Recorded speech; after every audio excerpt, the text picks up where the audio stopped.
If you want to listen to this episode or any of our episodes ad-free, you can do that now. Head on over to Patreon. Click on the ad-free level. You get all of our bonus shows that you've been hearing so much about. Plus, every single day, Monday, Tuesday, Wednesday, Thursday, and Friday, you can listen to this episode or any of our other episodes at the same time, ad-free, over on Patreon.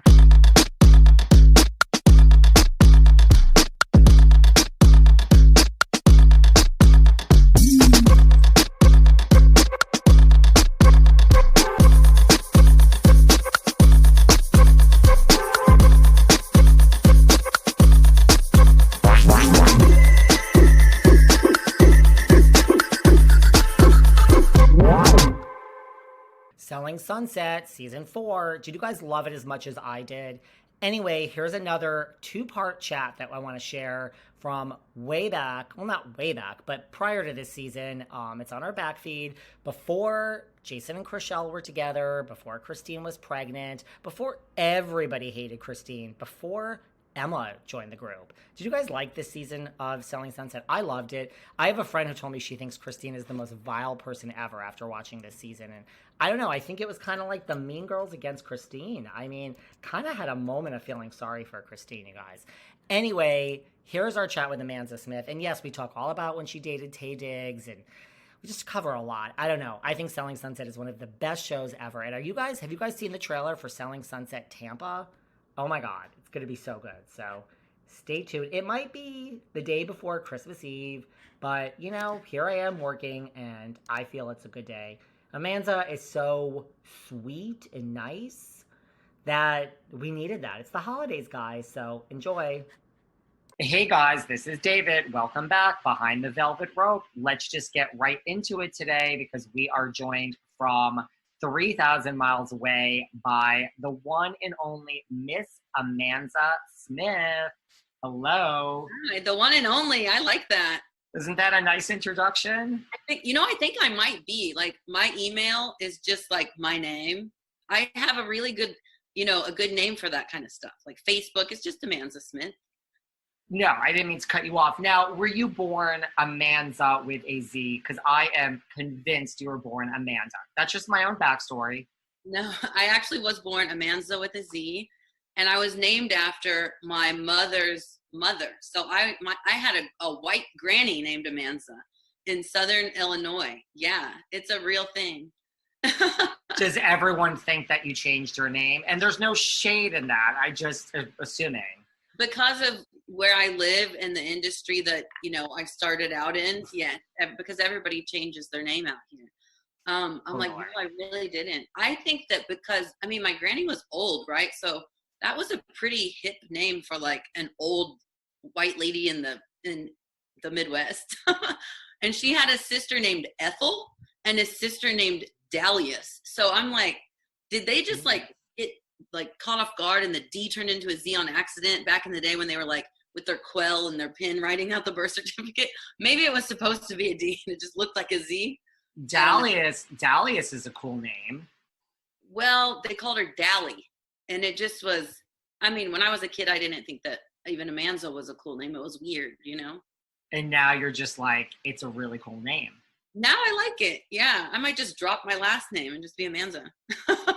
I think there's nothing wrong with that. I went through a period where I live in New York, same thing as LA. I went through a period where I decided, not legally, I just decided that I was going to be David with a Y, like Davyyd.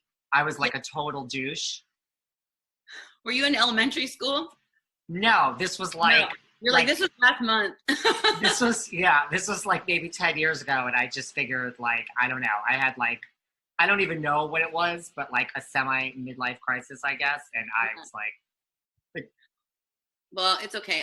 Growing up, everybody called me Mandy, which makes no sense because it would be Manzi if they were to shorten it, right? But I was already the only black kid in my whole school.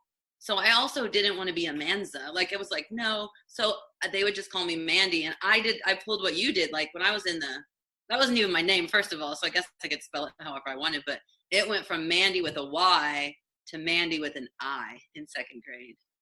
See? that's when I started becoming very edgy. Right. I had like an edgy moment like 10 years ago, and then I was like, well, what is the point of this? So, but that's great. You have a great name. I love it. So you are not from LA, obviously. No, I'm from the Midwest. I'm from Indiana, a really, really tiny town in Indiana. I graduated high school with 72 people.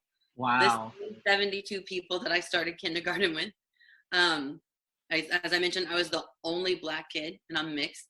There was no ethnicity. It was like Amanza and white. It was on the border of Kentucky and Indiana. So I basically lived closer to Kentucky than like the capital of my home state, but grew up very country. Yeehaw. Seriously, I've been in Kentucky. I don't know if I think I've been in Indiana as well. I had to think there for a minute. That's country. That's country. People drove tractors to school one day a year for agriculture day. Like, it doesn't really get more country than that. And like 72 people. Wow. Yeah. So did you always say like, I'm going to a big city? Like, did you always know you were like, how'd you end up in LA?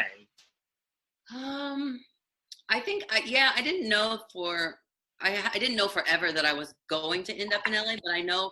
So one of my aunts was from California. She didn't live in LA, but she lived in California. And when she and her kids would come home, like once every couple of years or whatever, I thought they were the coolest humans on the planet because they had come from California. I'd never been there, but it just sounded so awesome. So I always knew I had that in me to like get out of that town. And then I moved to Indianapolis at one point after like college. So that was like, okay, this is a bigger city, but still not quite what I want. And I was just like, F it. And literally packed up everything into a Jeep Wrangler on a Saturday. On a Saturday. Called my friends. I was like, I'm moving to LA tomorrow. If you want to see me, you have to meet me at like, it was like, what is like one of the Chili's or something, like one of the like chain restaurants in the Midwest. Meet me at Chili's tonight and farewell. And I left the next day and I called my mom from like Utah. And she was like, you better come in and say bye. And I was like, well, I'm in Utah, so I know, crazy. You're like, I'm on my way. I'm on my way. And I've been here ever since. And you never considered moving to New York instead? I actually, at the time, I didn't, but because New York, that was very cold. And I was coming from the Midwest where I wanted to get away from the cold and come to the sun. But then after I lived here for a while, I did a lot of modeling, like back and forth in New York. And I was like, well, I clearly didn't know that much about modeling because I moved to LA to be a model. And I should have moved to New York if that were my big life dream. But I got the chance to live there every other week for about a year and a half when my ex-boyfriend lived there. He was doing like a play. So when my kids would go to their dad for the week, I would fly to New York. And I did that every other week for about a year. So I got kind of like both the best of both worlds, which if I can afford to one day, I will totally do that. Living between New York and LA is 100% the way I feel everybody should live their life. Yeah, it's a pretty cool state. And I haven't been for so long now. And now because of like everything that's going on, I don't even think you guys will let us there because we weren't smart. And all of LA is like basically closed down again because we were a bunch of idiots that didn't follow. Yeah. I don't know how somehow New York and like New Jersey are the states that are now more open than a lot of others. Like, I don't know how this has happened. I mean, no offense to my people here, but I feel like New Yorkers are a little bit more smart. I don't know. LA is just like, there's a lot of young implants here. And I think that the younger generation, they weren't worried about getting sick. And a lot of people don't live with their parents out here because they come from all over the place, and they just continue to live their lives as normal, and now we're all paying for it. I can't believe you guys all locked that down. It's insane. And you loved LA like you never left since. I mean, other than back and forth, you just loved it right at first sight. I love the weather. I love all the opportunity. Like, I know, before I started doing design, I had gone to school for that, but I know in Indiana, I wouldn't have had the same opportunities in design. One, there's not really luxury real estate where I grew up. I mean, you can only charge so much to decorate somebody's trailer, So here's what, the land of opportunity. It took me a while though to get used to the people, the difference in people. I'm like, I love babies and I love kids, and like I moved here and I'd be like, hi, oh my gosh, I love your baby, she's so cute, and I'm like pinching cheeks and doing the stuff you do in Indiana, and people are like, don't touch my baby, who are you? Like, right, they're like, don't talk to me today, please. Don't even talk to me. And so it took a while for me to understand that not everybody is just like trustworthy and like hi, and yeah, they won't watch your kids for free, like things like that. Like it's not. You're like, wait a second. But I found my group now. I've been here for 20 years, and like Mary on the show is my best friend of 20 years, and we didn't know at the time when we met, but she's also from Indiana. Oh wow, yeah. I sat down with Mary. She said you met her and Jason together on a rooftop. Is this true? No, am I making that up? No, almost. You're almost right. I met Mary first at like a party, and then we became fast friends. And I had already met Jason, and then I introduced Mary and Jason at my rooftop barbecue. So that's where that. Okay. But it was all 20 years ago, so we all have known one another like for that long. And you guys you and Mary just hit it off like right away. Well, we did. The funny story is she's like, you look so familiar. And I'm like, and I'm not a snobby person. I don't know. I guess maybe I'd had too many tequila shots that night. And I was like, do I? I don't know. Maybe you saw me on like a billboard or something. Like what? Who says that? First of all, I probably hadn't even done a billboard at that point in my career. So that was just a douchebag thing to say. And she's like, no, you look, do you know Eric Anderson? And I was like, oh yeah, that's my ex-boyfriend from Indiana. She's like, I knew it. She's like, that's my high school bestie, and you're Amanza, I'm Mary. And I'm like, oh, Mary, because I would hear my boyfriend talk about his best friend Mary all the time, but we'd never met.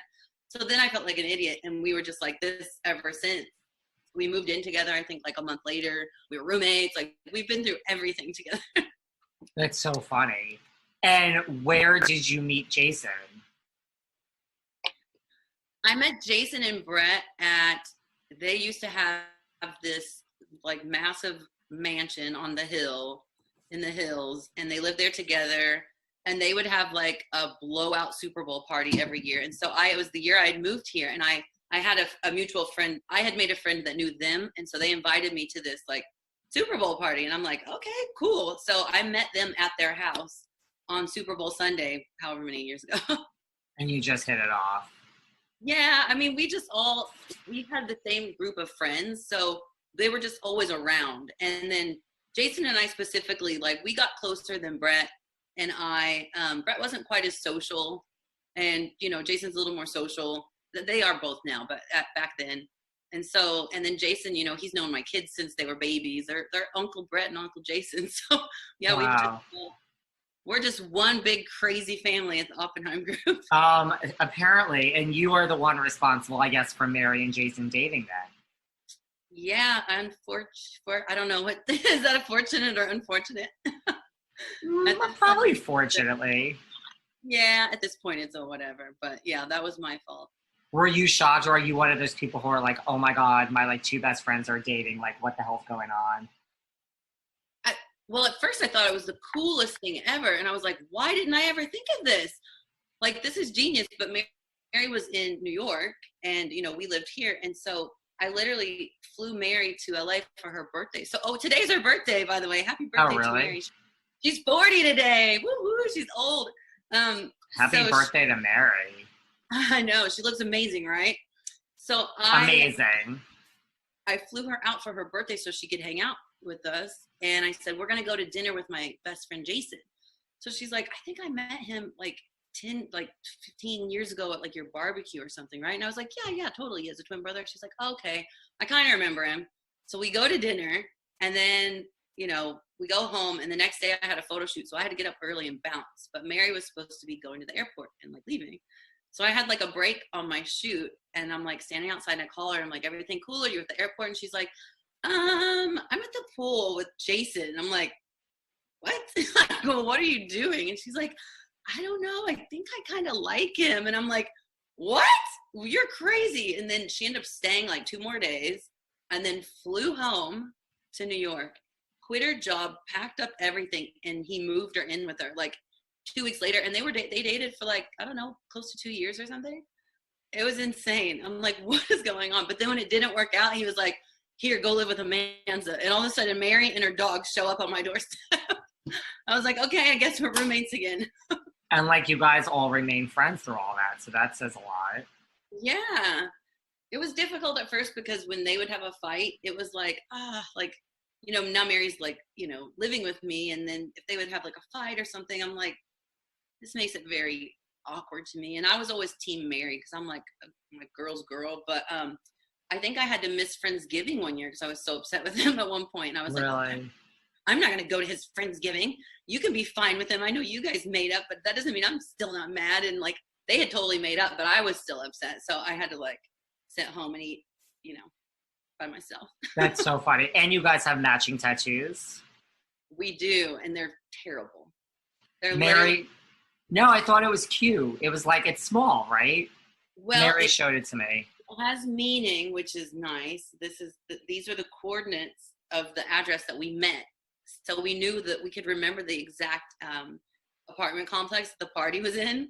And it's right across the street from our office, the Oppenheim office. And so we were like, we're trying to think of best friend tattoos. Like, do we get arrows? Do we get hearts? Do we get like we're on Pinterest for hours. We couldn't think of anything like, you know, I said, I don't remember the date that we met because it was so long ago. I'm like, but I do remember the apartments, right? The big yellow ones across the street. Yeah. So we Google it. And then the address was 1211 Sunset Plaza Drive. Have you ever been excited by that big sign, free trial? You sign up and you don't even realize it's a subscription that renews without your consent. My life has changed since I discovered Truebill. Truebill is the new app that helps you identify and stop paying for subscriptions you don't need, want, or simply forget about. On average, people save up to $720 a year with Truebill because companies make subscriptions so hard to cancel. Have you ever actually realized you were paying for a subscription and then tried to cancel it? You have to scroll around that website so many times, click so many buttons. Truebill makes it so simple. Just link your accounts and Truebill will cancel your unwanted subscriptions in one tap. And your Truebill concierge is there when you need them to cancel unwanted subscriptions so you don't have to. Don't fall for subscription scams. Start canceling today at truebill.com/velvetrope. Go right now. Truebill.com/velvetrope. It could save you thousands a year. Truebill.com/velvetrope. We may have had a little bit to drink then. We were in New York and we maybe were tipsy, but in our heads at that moment, it just all made sense because 12/11 is my birthday. We were like, makes sense. It's meant to be. Yeah, so they had the guy slap it on our arm and we held our arms together like this. And then they buzzed away. She had a different artist than me. And then we woke up the next morning and I'm like, oh, mine's upside down. So you got to go like this to read it. Like I put my arm next to her. So they just like mirrored it and mine's upside down. That's so funny. I only have one tattoo and I also got it in New York where I lived while I was drunk. And I woke up the next morning and I'm like, oh. So I think that's just the story for most people with tattoos. You're like, this isn't coming off. But I love mine. Like I had like a moment of like, okay, oh wow, this is permanent. I mean, which it really isn't. Let's face it. You could change anything these days, but you never want to get rid of mine. David with a Y? No, it's like a barcode. Oh, that's dope. It's like my birthday. That's cool. So like, I never want to change it. So like, it all kind of worked out. It makes sense. Your birthday's never going to change. It's never going to break change. up with your birthday. Like it's good. No. So did you always want to go into design? Like growing up, like did you always want to be a designer? I did. I grew up really poor and we lived in a trailer. And all my friends had like, you know, they lived in houses. Where I grew up, if you lived in a brick house, you were rich. Like that was like, you were rich. And all my friends lived in brick houses. And so I would go to their houses and I would see their bedrooms and they'd have like beautiful curtains and like matching, you know, duvets and all that stuff. But my parents would allow me to go to like Home Depot and get like a can or two of the mismatched paint. It was like super cheap. And so and like once a year, maybe every other year. And I would go home and I would literally paint everything in my room. I'd paint like the dresser and the trim and the bunk beds and the picture frames. And I just learned how to like DIY things from a very young age, because I was trying to mimic what I had seen that I really loved in my other friends' homes. And so, yeah, I had this vision from a really young age of me being this like hip interior decorator and a mom. And like, I would dress in really cool outfits, and I would just picture myself like coming home through the door, like, oh, I just came from the job site, you know, like I'm the cool mom. And I don't know if my kids would agree, but I kind of like manifested that. And I'm kind of the cool mom now that comes home from the job site. And being a designer, that's like a cool job. You know, with all the jobs out there, I think that's one of the more cool ones. I like it. I think it, I modeled for so long, and like I have a ton of tattoos now, but when I was modeling, I had like one, and because it had to be, concealed often. But I remember when I kind of stopped modeling or transitioned like over to fully designing, I just was like, oh, I can get whatever tattoo I want now because I'm my own boss. And like when you're an artist, it's just acceptable, Totally. I can have like hair one day, or wear crazier stuff than when I go. I'm also a real estate agent now though, so like I have to tone it down when I do like showings and things like that. But when you're doing design gigs, like the funkier, more creative, kind of the better almost. Totally. Did you love being a model or no? I liked that I could travel. This was before I had kids. Now it's kind of like I can't be like flying here and there all the time. I like the money. I was never really that comfortable in front of the camera. Like, I don't know. I have anxiety pretty bad, and I still to this day, like I still model some, but it gives me anxiety. So I didn't love it, but it wasn't like I didn't hate it. And did you have like, like the modeling industry could be brutal, like it could be like horrible for one's self-esteem. Like, did you have all that, or just you kind of stayed out of all that? Well, I'm only 5'8", so I was never like a runway model, and I wasn't like wafy thin. I was a commercial print model. So it wasn't, there was competition, but it was more like cutesy fun, not like high-end fashion, starve yourself type of stuff. So, it wasn't, and I started late. Like, people think I'm a lot younger than I am, but I didn't move to LA until I was 24. So like, I was already late. I would lie about my age to like get into the modeling agency. And then once they'd sign me and I'd be filling out the paperwork, I'm like, I'm actually like 100. And it was like too late, but right, you're like, so they would be fine with it. But so when I came out here, I kind of already had a pretty good head on my shoulders as far as like my self-esteem was already where it is. I'm not saying it's amazing, but it's already like, it was already kind of like the foundation had been laid, That's good. And so how'd you decide to get into real estate? After all these years of being a designer, why did you decide to get into real estate? So I started so I was designing, and then I had never staged a house before, but I'd always heard about staging. I didn't really know that much about real estate, to be honest, but I had heard about staging, and I thought it kind of sounded cool because it's like you go in, you do it like in 1 or 2 days, you get paid, and it's done. Like a quick amount of money, right? A good amount of money quickly. Yeah. So, but then a lot of times you have to work for a staging house because they have like warehouses full of furniture. I don't really have an inventory of, furniture like sitting around my house to do 5,000 square foot McMansions. But Jason actually called me on board to stage. I don't know if you've seen this show, but the guy who developed the $43 million house, his name is Jeff, and he's a good longtime client of the Oppenheim Group. And so he was selling a house, and he wanted to have me stage it, but like just give me the money so I would buy all the stuff and put it in. So it was kind of a different experience, like a different situation. So I was like, heck yeah. So I had like 2 days to do it and made a crap load of money. And so I was like, dude, this is really like, I want to do this too, So Jason he would call upon me to stage like a lot of his listings and stuff like that. So that's how I got in with real estate. And then one day Jason's like, I don't know why you don't just get your license, because like you're in the office all the time, and you know a lot about houses, and as a designer you kind of have an eye if somebody's looking for something that isn't quite there yet. I could maybe suggest like, oh, well, if you knock out this wall and do this, like I have like an eye that other people maybe don't. So it's a benefit. So I was like, okay, if I can get my license in like a weekend, I will, because I don't really like to study or read. And so that happens.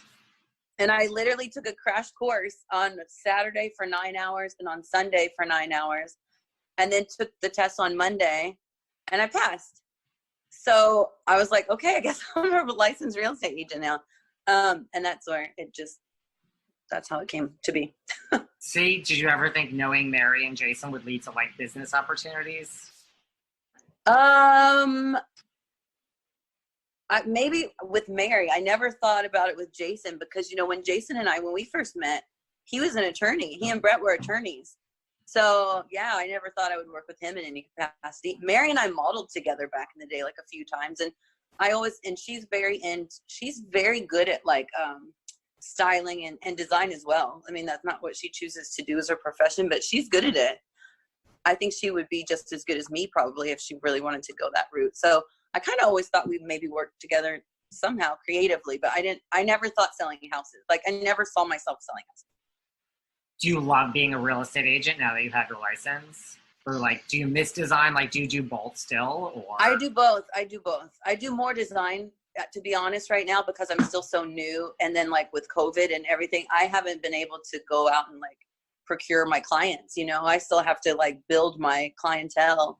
Totally. So for me, I've been like sitting at home sketching, designing furniture. I'm doing my own furniture line, and I've just been doing that kind of stuff. But I haven't really done any real estate since we stopped filming, because we stopped filming the day before.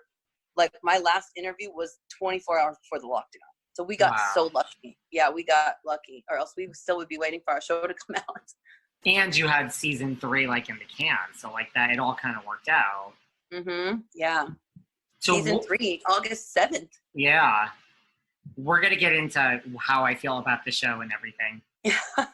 Let's go to the first season though. Like when, you know, you're not part of the show, and like, you know, Jason and Mary, these people you've known for 20 years are now on TV. Like, you know, did you watch? Like, what were your feelings? Were you like, oh my God, Jason and Mary are going to be part of a reality show? Like, what were your feelings on all of that? Well, I knew that it was happening. Like, I knew that they had signed on to do the show, and I knew leading up to it. I wasn't able to be a part of the cast because I wasn't an agent. So, yeah. But it was perfect for me, because I was hesitant. Like, oh, they can either be really good, the shows, or really bad. And I was like, I don't want, especially Mary, because I love her so much. Like, I don't want her to like be edited and made to look anything other than she is, because she's like a total sweetheart, like one of the nicest humans. And so I was just praying that, like, you know, it turned out well. But then I booked a show, and we started shooting the same exact week. Basically, I was doing Deal or No Deal. It's like a game show. And I was shooting in Florida. So I was gone for like a month and a half, and they shot for 3 months. So by the time I got back from doing my gig, I was getting an earful, because I was like, well, how was it? Like, what's going on? Like, tell me. Because I was shooting like 17 hours, 15 hours a day sometimes. So I didn't really get to play catch up and hear how it was going. So then I just remember like crossing my fingers, like, oh my gosh. And when it dropped, like on Netflix, I like stayed up until midnight and like powered through the whole first season so I could see how it was. And I was so happy that she looked normal and sane and, you know, sweet. You have the benefit of watching the whole first season before you even knew. So, you know, in a way you knew not really what to expect, but like you had like the feel of the show, so to speak. Yeah. They dipped their foot in for me. And then before I dived in the pool, you know, or whatever, Adam might have just made that up. They laid the foundation. That makes sense. They did the dirty work. And you already answered my other question, because I was going to ask you if you knew Meghan Markle, because she was the Deal or No Deal girl as well. I didn't know if you guys overlapped, but I guess not. No, I actually did. She was on, so I was on it 10 years ago. And then when it came back, it was like, what? Deal or No Deal's coming back? I thought that show had like sailed, you know, 10 years go by.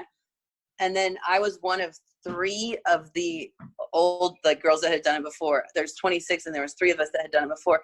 I was the oldest one on the podium. Like our youngest model was 19. I'm like, I could literally be your mother. It was really kind of crazy to like be back and do it again, but I was flattered. But no, Meghan Markle was on the season before me 10 years ago. And so I always joke because, you know, she's mixed too. And I'm like, I was a season away from being a princess. Seriously. Just one season. As soon as I saw that you were, I was like, does she know Meghan Markle, or what was Meghan Markle? No. All my friends that did it with me, though, they know her. And apparently she's very, very, very sweet. Yeah. What was that whole experience like Deal or No Deal? Was it just like, oh, this is an easy gig? Is it like staging? Like, this is good money for a short amount of time? Or is it like, this is way harder than you all think? It is. It's way harder than anybody thinks. And 10 years ago when I did it, we only filmed 3 days a week, like Wednesday, Thursday, Friday. And we would do 2 episodes a day. And then this time when it came back, we filmed Monday through Friday, 2 or 3 episodes a day. So it was crazy because we did the whole season in like 6.5 weeks. Wow. So, and we were in Florida, so I was away from my kids for a while. They flew out at one point, but it was just such a different experience this time because I'm older. The hardest part about Deal or No Deal, I mean, it sounds kind of corny, but like you literally stand there like a statue in the same position for hours in like 6-inch heels, and you're dying. Like your feet are dying. Howie Mandel at one point got massage therapists, hired them to put them backstage so that when we come down off the podium, like we would get foot massages because people were like dropping like flies.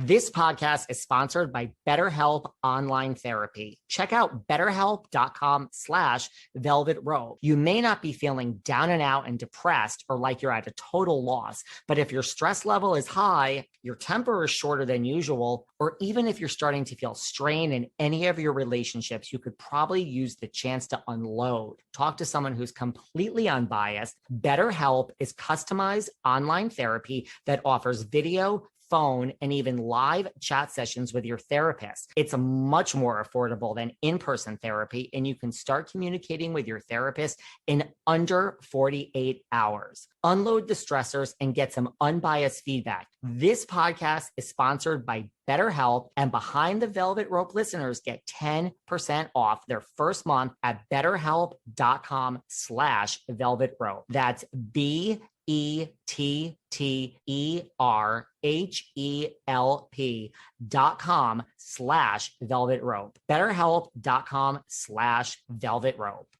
Wow. And you're not really doing much like when you're standing there. So like no, you're just standing, listening. You have to pay attention because if they call you and you don't know what's going on in the game and you open, you know, you got to kind of know what's going on or you look like a dum-dum. But it was fun. I got paid really good money to go sit in hair and makeup and get all glammed out and like open a briefcase. It wasn't, not rocket science. I'll take that job any day. Yeah. What is Howie Mandel like? Like, did you interact with him a lot? Yeah, totally. He's so sweet. He's like Uncle Howie, basically. He takes care of us. He was very loving and like, concerned if anybody was sick, or he would sit and, when we would all eat together, he would sit right along with us. And he was just super cool. And now he does America's Got Talent. And I actually took my kids to filming, and he like brought him down to the front of the stage and let him push the button. And like, it was a whole big thing. They love him. That's amazing. So you get your real estate license, and then what? Jason says, well, now that you have your real estate license, guess what? Season 2, you're a part of it. It wasn't really that easy. They had kind of already solidified the cast, and they weren't sure if they were going to add anybody or not. So Jason, of course, had a big say, like, to suggest it. This is our friend Amanza for many years, blah, blah, blah. I think she would add a good new dynamic to the show. But I still had to go through like a casting process. Like I had to interview with the production company a couple of times, like extensive, like on-camera interviews, talking. And then they had to like edit my interview and then send it to Netflix, because then Netflix is the one that had like the final say so, Right. So it didn't really matter if Jason and them loved me. I mean, it did to an extent, but I had to like win over Netflix, and it worked because I got on the show. So then when you started like, you know, working and trying to do, you know, like learning real estate, I mean, what was harder, like real estate itself or like the fact that there's these cameras? Like were the two simultaneous? Everything, because, you know, I went from being like, I'd wear sweats and go stage a house because I'm the only one there, like my assistant that I would have for the project or whatever. And you don't have to talk to anybody and you make your own hours and, you know, you don't have to be professional and you just do your thing and you're your own boss. So it went from that to like, okay, I'm a professional real estate agent now. And I'm like, I have to interact with people and I need to know, like I can look at a room, close my eyes and tell you everything in the room, where the painting was, where the lamp was, what color, like all that. Right. Really? But when it comes to like, this is how many square feet it is. This is when it was first built. This is the school district. This is the zoning. This is the, like, all that stuff is like, so when you're doing an open house and there's people just like coming in and they're all asking different questions and you kind of got to know or else you look like a ding dong. And that was really hard for me. It's still really hard for me just because I get anxious when they ask a question. I'm like, no, don't ask me about the house. Just buy the house. It's like a lot different, you know, there's like, it's so different. Yeah. What was I going to ask you? So when you started working there, like, did you know all the people that worked at the Oppenheim Group? I mean, like, obviously you knew Mary and Jason, but like, did you know, like, you know, just from knowing them, like Christine, Chrishell, like, did you go to their parties or were you meeting everyone for the first time? No, I knew everyone. I didn't know them that well, but I knew I had met. The only one that I hadn't met was Maya because she lives in Miami, like half the time or whatever. Yeah. So I had never met Maya, but I had met Heather and I was actually close with Christine already because I knew her through Mary. Davina, I knew because I worked in the office once a week as a stager and Davina would always be in the office. And then of course the boys. Who else is on the show? Oh, Chrishell. I knew her just from like when the Oppenheim would have like their Christmas party or the twins would have their birthday party. I knew Chrishell from those events. I had met her with her ex-husband, but I didn't really know her that well. So did you know Justin Hartley well? No. I don't think any of us did. Seriously. Yeah, no, I had met him a handful of times with her and I thought he seemed like just the nicest guy. But were you shocked, like when she said she was getting a divorce? Oh my gosh, we all were. I was in tears. Like we were all like just crazy because the night before she found out, like she had done a charity event and she hosted this really beautiful charity event and like, you know, he had donated like something for the silent auction and like she got up and she gave this amazing speech and she thanked her husband and doted over him. He wasn't there, but she was like speaking so highly of him and we're just always like, oh my God, they're so cute. Like they're just goals, right? And then and gorgeous and gorgeous. Yes. And then it was like a couple days later or maybe the next day, something like very quick after that, we found out. We're like, what? Yeah, it was nuts. Yeah, so it's not like anyone in the office really knew. Like everyone was kind of taken.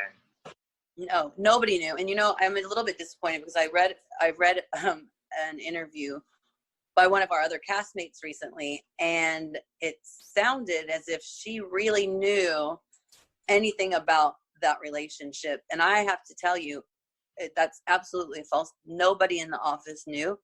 Nobody one time knew anything if they went to therapy. None of that was ever even discussed. We knew nothing. So if anybody says otherwise, they're just talking out their butt. And I assume that castmate was Christine? Yeah, it was Christine. And she said it, I don't know what publication, but I remember I read it and I'm like, we didn't know that. Nobody knew that. And if Chrishell were to tell anyone in the office about her marital therapy or whatever, that which she didn't, it 100% wouldn't have been Christine. And I like Christine, but I was really disappointed to see that because we didn't know crap about it. I mean, that would make sense. I wouldn't think that Christine would be the one person she would tell myself. No. Were you, I mean, so obviously with any office drama that takes place, let's just face it, you will always be Team Mary because that's you have matching tattoos. Yeah. I So, mean, yeah. I'll always be Team Mary. But if she, we have a way of, we love each other enough that if I think that she did something that's like foul, which she hasn't, I could tell her without going away from Team Mary, That makes sense. Were you shocked at, well, I mean, because this first season, I mean, listen, the whole show doesn't have that much drama compared to like, like some of these reality shows that exist out there. But, this whole thing with like Romaine and Davina, like, were you shocked that that became a whole big thing during your season? I mean, look, I totally 100 gajillion% understood where Romaine was coming from. And I really honestly didn't think it was that big of a deal. Like if she, I really didn't think it was that big of a deal. I think it should have been put to bed the second she was told that she wasn't invited to the wedding. I don't think it was that big of a deal. It's his day and she made him feel like a douche. And so like that should literally be all that needed to be said, period. Doesn't matter why I made you feel like a douche, but I made you feel like a douche and it's your wedding day. So I'm not going, okay, fine, done. But Seriously. Because our group is crazy, that's not how it went down. It became a bigger deal because, the cat was in the bag before she knew and like we all knew. So I understand that part felt really crunchy for her. But I mean, it's like it's really not that big of a deal, guys. I don't know. It's like Romaine only stands up for himself so much. Like he's a pretty cool, like laid back dude. This was the one thing that he clearly was not bending. So it's like, just give the guy what he wants. Like one time, like he doesn't really say much. He's just like super cool. It's his wedding day. Like seriously, were you shocked that like, amongst the cast or well, not cast, just like of women, like the whole like double standard, like let's face it, if like Romaine were 40 and Mary were 26, nobody would probably be saying anything. Nobody would bat an eye. It happens every day, everywhere. Seriously. So that just rubbed me as a like, isn't this a double standard in like 2020 people? Exactly. I mean, I have to say, look, I'm almost twice as old as Romaine, but no, he's for his age, he's so mature. I mean, look, I don't have a boyfriend right now. I'm single. My last boyfriend wasn't as mature as Romaine in some aspects. So, and he was older. So I'm like, the guy's just, I don't know. Age is just a number. Maybe I'm just telling myself that because I'm going to go find some like hot 32-year-old. There's nothing wrong with that. There is nothing wrong with that. And then, I mean, and what about this whole, you tried to help Heather out, you trying to just be nice and just say like, there's children involved, let's take it slow. Did you think that would become a whole big thing? Well, no, clearly I didn't. And that's funny. You said, like when I joined the cast, who did I know? Yeah. And they always ask me like, how out of all the girls that you don't really know that well yet, who do you think you'll get on with the best? And I was like, I really think Heather. I said, I think she seems like she's really cool. Like she's got these big dimples and she's just like down to earth and she's cute. She seems really sweet. And then lo and behold, the first day that I'm in the office with everybody filming, I say what I said to Heather. And it was like, I'm like, there's cameras there's like 7, 8, I don't know how many cameras, and everybody's mic'd up and I'm just like, stop the train, like stop, make it stop. Because it was worse in real life than what they showed. They edited it. I mean, it was like, she was mad, like really. And I didn't understand it.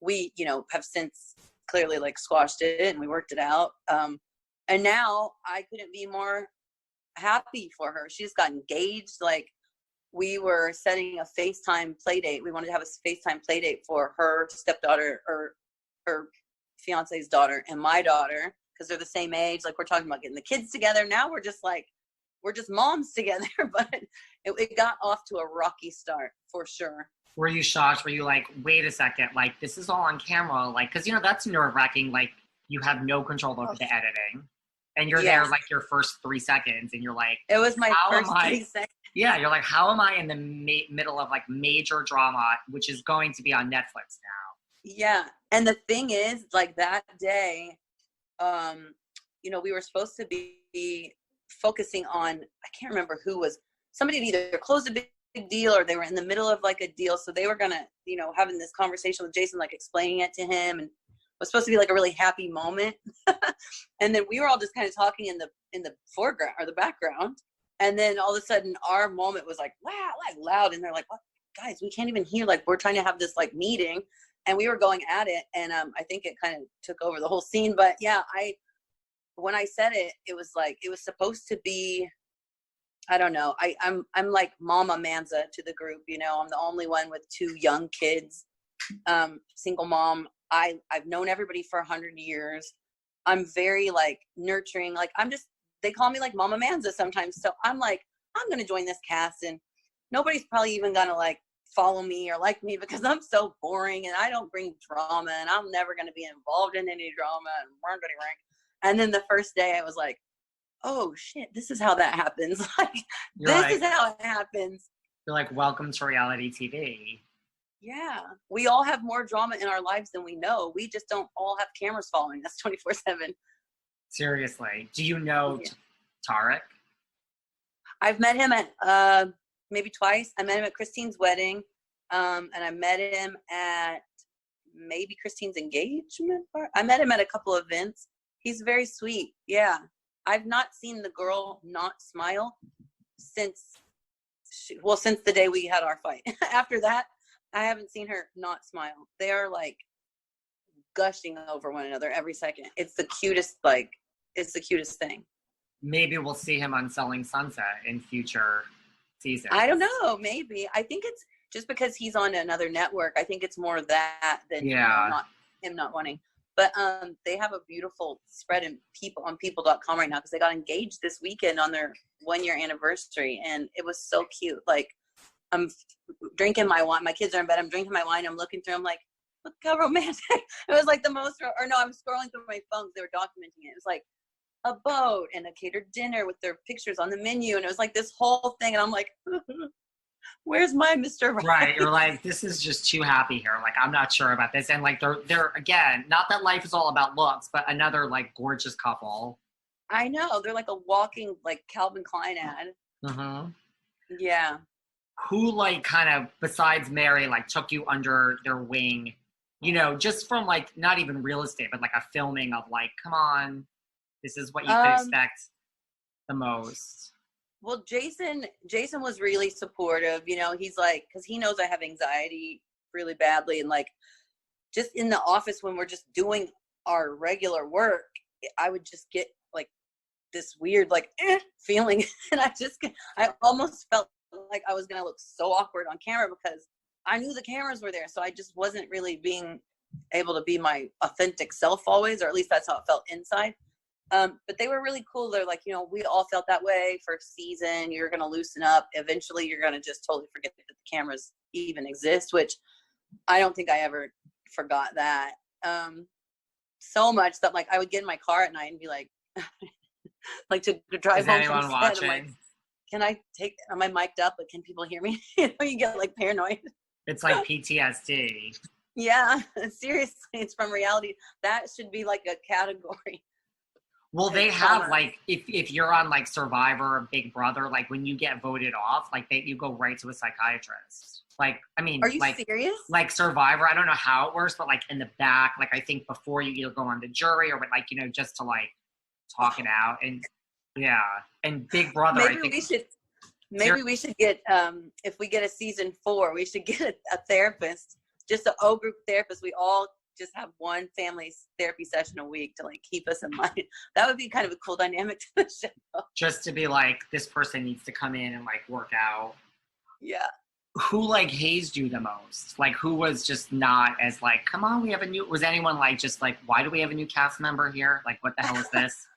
I think that because they already knew me and because I'd known the group for so long, I think I kind of sailed by without much of that. Because they kind of already knew, like, I mean, I kind of came in the best position. It's like, I'm the new kid, but all of these people know one another because of me. So you don't really get to haze me because I was kind of already here, I think. But the hazing went on behind my back, I saw on the season, but not to my face. So whatever. Everyone was pretty nice to your face. Yeah. Everybody's always so nice to people's faces. Right. Who are you who are you closest to in the office besides like Mary and Jason? Chrishell. Yeah, we've become really close, Chrishell and I. She's awesome. How is she doing? Like, I know she just like lost her mother. Oh, I know. She's had a bad year. Few months, right? Yeah. I mean, she just lost her mom. She lost her dad last year of the same exact cancer. So she's had back-to-back family loss, and then, obviously her divorce. But she was nominated for an Emmy, and she's selling houses, and she's, is doing as well as you could imagine, better than you could even imagine, for what she's gone through. I'm actually going to see everybody tomorrow. I'm really excited because it's a little birthday celebration for her and Mary, because we missed her birthday. Chrishell was home visiting her family when it was her birthday, so I get to see them tomorrow. What are you guys going to do? We're just having like a small dinner at one of Jason's houses, and just like a small group of us. I think it's everybody except for Davina and Christine. So Davina and Christine will not be there. I don't know. I don't think that they were on the group text. But and is that because no one's really getting along with Davina and Christine? I don't know. It's not my party. I didn't make the guest list. I get along with both of them, to be quite honest. I actually do. I think maybe there's been some, I don't watch everybody's interviews always, but I've heard like some things have been said in different media outlets that maybe didn't rub certain people the right way. So I don't know. Maybe they're trying to avoid that. That makes or maybe sense. They're busy. I don't know. I just respond. I just RSVP'd. I didn't really. That's good. I think it might be the former, but that's just my gut. Yeah. Thank you so much for tuning in to our part 1 sit down with Amanza Smith from one of the best reality shows on the air right now, Selling Sunset. And coming soon, part 2, where we talk more about her castmates, all that real estate porn. And did you know she dated Taye Diggs for like almost 5 years? Oh yeah, I ask all about Taye. Stay tuned for part 2, and thank you for listening to part 1. Thanks for listening to yet another episode of Behind the Velvet Rope, because without you listeners, I would just be a crazy person with voices in my head. And if you like what you hear, subscribe on Apple Podcasts under Behind the Velvet Rope. And when you're done subscribing, feel free to leave a 5-star write-up review, because the write-up reviews actually count. We read each and every one of them. We post the best ones, and the reviews really help our shows keep going, and we really appreciate everything you guys say, especially the positive ones. And if you want to find us online, we're at Behind Velvet Rope on Instagram. We are at David Yontef on Instagram. We're Behind the Velvet Rope on Apple Podcasts. Or head on over to Patreon, because you know what? There are just some things we can't talk about here. So for our bonus episodes, go to Patreon and type in Behind the Velvet Rope. And if you still aren't sick of me and you want more David, go to Cameo and book me on Cameo. And you can ask me anything there. I'll answer whatever you want. And I have a bargain basement price of $10. Thank you guys. See you soon.